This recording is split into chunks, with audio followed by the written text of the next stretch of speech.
Неонацисты в субботу вышли на демонстрацию в шведском городе Гетеборг. Ее организовало Северное движение сопротивления, выступающее за объединение скандинавских стран.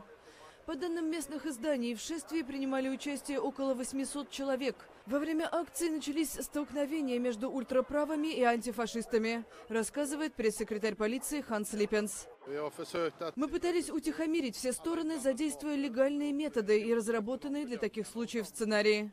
Полиция арестовала больше 30 человек. Один сотрудник сил безопасности пострадал. Среди противников неонацистов был Клаес Сильвергельм из международной организации «Врачи без границ». Он пришел, чтобы понять мотивацию своих оппонентов. Эти ребята говорили, что определенные группы людей заслуживают большего, чем все остальные, что нам не избежать войны и всяких плохих вещей. Я понятия не имею, о чем они. Полиция была готова к тому, что мирной эта акция не получится. Из разных округов Швеции в Гетеборг прибыли дополнительные подразделения. В полицейском гараже установили 350 временных коек на случай задержаний.